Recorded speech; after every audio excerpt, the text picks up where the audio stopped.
If you have ever found yourself wondering how some people wake up at 5 a.m. full of energy while others just keep hitting snooze, you are not alone. I used to think that the people who could wake up early were just more genetically blessed than me, but it turns out that the truth lies in 4 simple habits backed by neuroscience and biology. As someone who used to wake up at 8 a.m. and now wakes up at 5 a.m., I can guarantee you can do it too. So today I'll walk you through the simple evidence-backed rest rule that I use to wake up at 5 a.m. and leverage the early hours of my day for productivity. If we want to talk about getting proper sleep and waking up energized, we have to understand our circadian rhythm. Our bodies are wired to follow a natural internal clock which control when we feel like sleeping and when we feel awake. Thousands of years ago, our ancestors instinctively knew when to sleep, eat, hunt, and wake up. This is because of our circadian rhythm. When we fight against this rhythm, our sleep patterns are disrupted, making it hard to fall and stay asleep. Our energy becomes irregular, making us tired and irritable. And we miss out on peak productivity periods dictated by circadian rhythms, and our focus declines. In contrast, when we're aligned with our circadian rhythm, we fall and stay asleep easily. Our hormones are better regulated for our stress and sleep. We experience less energy slumps, fatigue, and mood swings, and we have higher alertness, focus, and productive potential throughout the day. So the 4 habits in the rest rule are all small but powerful steps that we can use to optimize our circadian rhythm. Ultimately, they'll simplify the process of falling asleep, staying asleep, and waking up energized. The R in the rest rule stands for relax. This is all about creating a night routine that calms your nervous system and gets you into a state for sleep. Your autonomic nervous system switches between 2 states, the sympathetic and the parasympathetic. The sympathetic state is our fight or flight mode. The nights that we are exposing ourselves to hours of artificial lights from our screens, getting constant stimulation from a TikTok scrolling fest or Netflix binge, and overthinking about everything that happened during the day or everything that will happen tomorrow, we are putting our nervous system into a sympathetic state, basically telling it to be ready for a fight and not for sleep. The stimulation is the worst of these. Every time we watch Netflix or enter into a social media vortex, our brains start running at 1,000,000 miles per hour to comprehend everything that's flashing past our eyes. It makes our minds run with thoughts and comparison. It makes us anxious and overwhelmed, and it makes our overthinking worse. So the issue isn't just viewing the devices or the light from the screens, it's actually what we're viewing on the screens. Now, if we want to fall and stay asleep, we have to get into our parasympathetic state, our rest and digest state. Getting into this mode is really dependent on what puts you in a state of relaxation and calm. As someone with a lot going on, I really struggle to switch off at night, so I'll be constantly thinking about the next video idea or what happened at work that day or that message that I forgot to respond to. So 2 habits that I use that have changed the game for me are brain dumping and planning my day an hour before bed. I've seen a lot of people recommending to do this straight before bed, but by doing it an hour beforehand, it actually gives your brain time to fully calm down rather than simply dumping your thoughts onto a page straight before you go to bed and then expecting it to switch off straight away. Switching non-fiction to fiction reading has also really supported this. Non-fiction switches my brain on. It makes thoughts run and ideas generate. It makes me want to dive deeper into topics, which is great, but not right before bed. Reading fiction just takes you into another world and lets you think about someone else's life and someone else's problems. It's one unproductive change that has massively improved my productivity by improving my sleep. So some other habits that you could use to get into your parasympathetic state include evening walks, stretching, maybe meditation or breath work, or even just taking a warm shower or bath. Experiment, find the habits that support your sleep and start adding these into your nighttime routine to allow yourself to fall and stay asleep much easier. Our next habit is energy or caffeine. So coffee, energy drinks, soft drinks. Don't worry, I'm not about to tell you to stop drinking them, but here's the most important things to know if you want to improve your sleep while still drinking caffeine. We need to control our caffeine intake to allow our bodies to get ready for a state of sleep.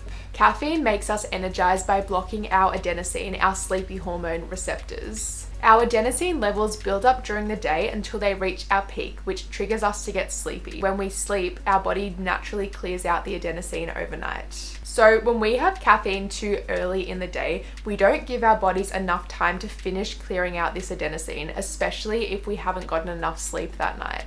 This is what creates the afternoon crashes. The caffeine wears off and the adenosine comes back in full force, and you start falling asleep in the afternoon. But at the same time, when we have caffeine too late in the day, it prevents the buildup of this adenosine. It means that later that night we have less of this sleepy hormone to make us feel tired, and so we struggle to get to sleep.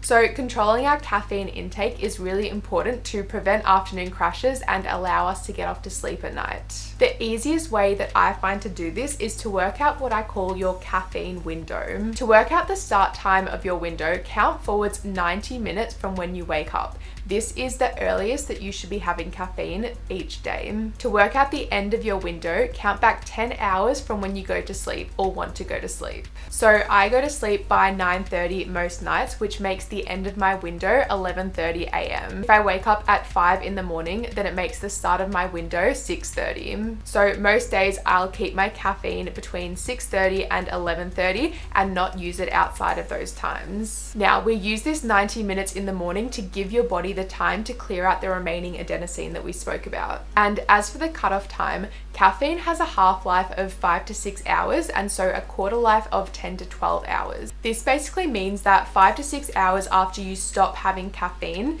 there's still half of the caffeine left in your system, and 10 to 12 hours after, there's still a quarter of it left. So by cutting off your caffeine 10 hours before you sleep, you give your body enough time to build up that adenosine and make yourself feel sleepy to be able to fall asleep easier at night. But Taylor, I drink caffeine at 4 p.m. and I fall asleep fine and I don't wake up during the night. Now, you may think that you're sleeping fine, but the chances are you're either not entering into restorative deep sleep, which is the most important part of our sleep, or maybe you're even waking up in the middle of the night but just not remembering it. Studies have shown that consuming caffeine even 6 hours before bed can reduce the amount of sleep you get by an entire hour. If you add this up over days, it's no wonder that you feel so sleepy and unenergized despite seemingly getting enough sleep.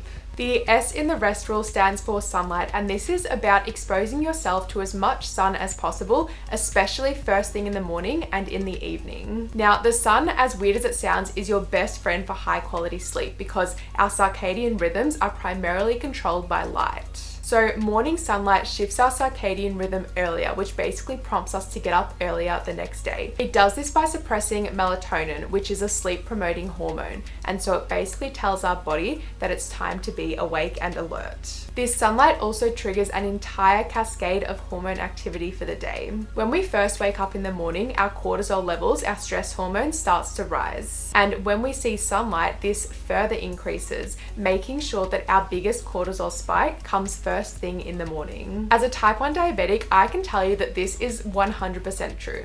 One of the side effects of cortisol is that it increases your blood sugar levels. So when I wake up in the morning, despite not eating anything for 10 plus hours, I experience a spike in my blood sugar levels. Then when I go on a morning walk, it goes up further despite exercise normally decreasing my blood sugar levels. Learning this was such an aha moment for me, but having a cortisol spike first thing in the morning is actually a really good thing. This helps to make us feel more awake, and by getting this spike very first thing in the day, it means that it gives our bodies time for our cortisol levels to come down so that by the time we go to sleep, there's no longer all this built up stress hormone sitting in our body preventing us from actually getting to sleep. So you might be wondering, why can't we just turn on all the lights in the house or look at our phones to get this cortisol spike?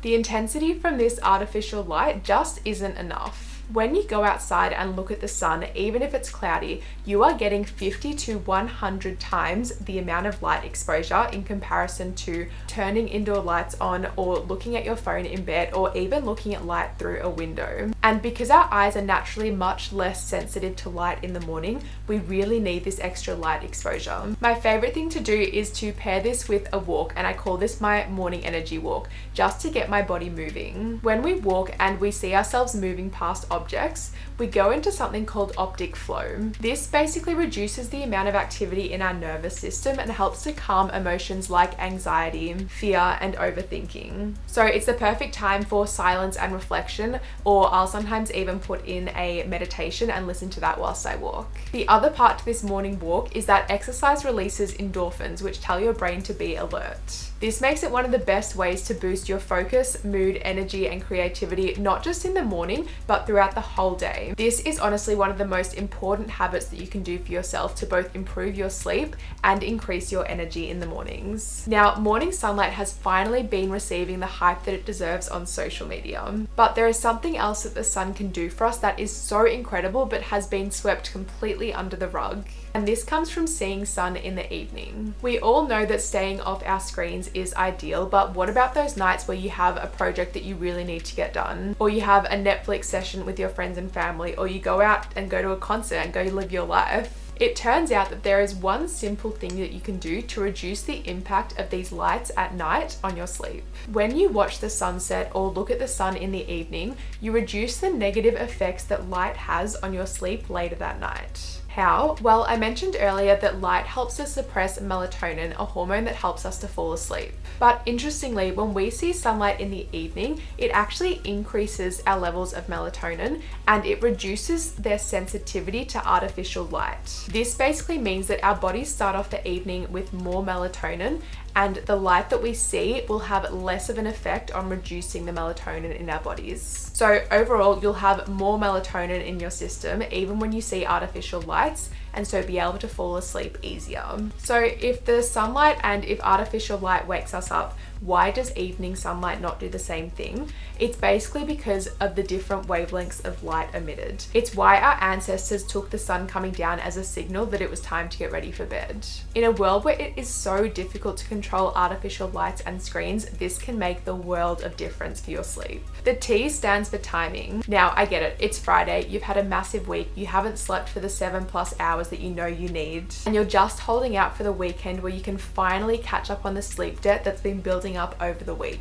It's not just you. This is what I, along with 56% of people, spent years doing. Not getting enough sleep during the week, followed by oversleeping on the weekends. But if sleep is so important, is sleeping in on the weekends a bad habit, or is it actually good for you? Catching up on sleep has actually been shown to improve your mood, alertness, cortisol levels, and pain tolerance. A systematic review, which is basically a study reviewing a bunch of other studies, suggested that catching up on weekday sleep debt on the weekends seems to be better than not doing it. In an ideal world, we would all be getting our 7 to 9 hours of sleep each night, but let's face it, life is demanding, work takes up 8+ hours of our time during the week, and some of the best things in life, travel, concerts, movies, they all happen at night. So sleep catch-up might have to happen, but the main issue is when we do too much of this catch-up. When we sleep in 2, 3, 4 hours past our normal wake-up times, we completely mess up our body clocks. We delay our cortisol spike, we delay our morning sunlight, we eat at different times to normal, we look at bright lights later than normal, and we delay the buildup of adenosine, our sleepy hormone, so we're not as tired the next night. Basically, everything that happens shifts 2, 3, 4+ hours later the next day. By Sunday morning, you'll be more rested and energized, but on Sunday night, you'll take longer to get to sleep, already setting yourself up for more sleep debt to catch up on the next weekend. And when Monday morning comes around, you'll be waking up an hour ahead of your body clock. So I have done a bunch of research to see what we can do to address this, because these two ideas slightly contradict each other. Here is what I do to get my catch-up sleep without destroying my circadian rhythm. First, I limit my catch-up sleep-ins to 1 hour. So during the week, I typically wake up between 5 and 5:30. On the weekends when I sleep in, I make sure that I'm awake by 6:30 at the latest. This gives me a bit of extra sleep, but not too much that I shift my entire body clock. I'm also really conscious to get sunlight as soon as possible on these mornings, so often I will go out for a walk before my cold shower instead of doing it afterwards. The second thing is that instead of sleeping in longer, I go to bed earlier. If you can head to sleep an hour earlier than normal, as well as waking up an hour later than normal, that's a whole 2 hours that that you get to catch up on. When you have a quiet weekend, this can be a really helpful tool. And the third thing is that I prioritize consistency. Overall, consistency is going to be your best friend when it comes to getting to sleep easily, staying asleep, and waking up energized. So I use all the other habits that we've gone through to prioritize getting good sleep during the week. And I use a bunch of systems to transfer time from the weekends to the weekdays, because I think one of the biggest reasons that people sleep in on the weekends and yet don't get enough sleep during the week is because there's so much more to do every weekday than there is on the weekends. So I will do things like meal prepping on a Sunday, planning out my week on a Sunday, doing my longer workouts on the weekends, and allocating more time to my side hustles or hobbies or passions on the weekends than I do during the week. So your action steps from this video. The first thing is to think about your current sleep habits as they are right now. Think about which of the 4 areas, rest, energize, sunlight, or timing, you need to focus on the most, and pick one to work on for the next few weeks. Step 2 is for your chosen area, pick 2 to 3 habits that you can start doing to improve your sleep. And number 3, for each habit, make a plan on exactly how you will execute it and how you're going to stay consistent. This has been one of my favorite videos to date. I hope that you found it helpful. If you did, please like and subscribe to see future videos. And let me know in the comments your biggest struggle with sleep or any questions that you have, and let me know what you're going to try and start doing to improve that. And I will help you out wherever I can. I'll see you next video.